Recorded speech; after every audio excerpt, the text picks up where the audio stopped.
फौजी क़यादत के बारे में हतक-आमेज़ और गैर ज़रूरी बयानबाजी। इमरान खान के बयान पर पाक फौज में शदीद गम व गुस्सा। आर्मी चीफ की तैनाती को मुतनाज़ा बनाना और आला क़यादत को सियासत में मुलव्वस करने की कोशिश मुल्क और अफवाज के मफाद में नहीं। ISPR ने नाजुक वक्त में ऐसी कोशिशें इंतहाई अफसोसनाक करार दी थी। पाक फौज कौम की सिक्योरिटी और हिफाजत के लिए हर रोज़ जानें कुर्बान कर रही है। ISPR का बयान।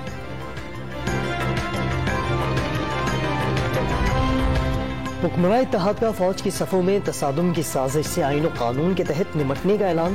पाक फौज सैलाब जैसी कुदरती आफत और दहशत गर्दी के चैलेंज से निमटने में मसरूफ है।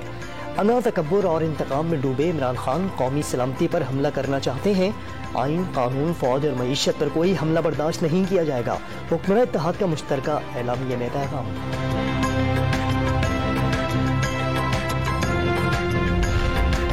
मुल्क के मुख्तलिफ हिस्सों में सैलाब से लाखों एकड़ फसलें, मवेशी और इमलाक को नुकसान पहुंचा। फौरी इमदाद के लिए 70 अरब रुपए मुख्तस कर दिए। मरबूत काविशों से बड़ी आफत से निपटा जा सकता है। वज़ीर आज़म का national flood response coordination centre में खिताब।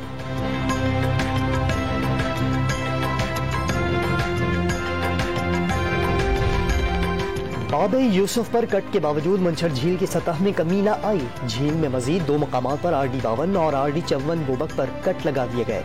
कट के बाद पानी तेजी से अराजी यूसी की तरफ बढ़ने लगा।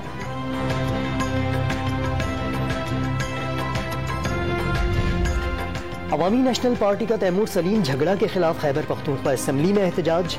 सूबाई वजीर खजाना ने आइन की खिलाफ वर्जी की है। बयान खुल्लम खुल्ला मुल्क दुश्मनी करार। PNP का तैमूर सलीम झगड़ा से मुस्ताफी होने का मुतालबा।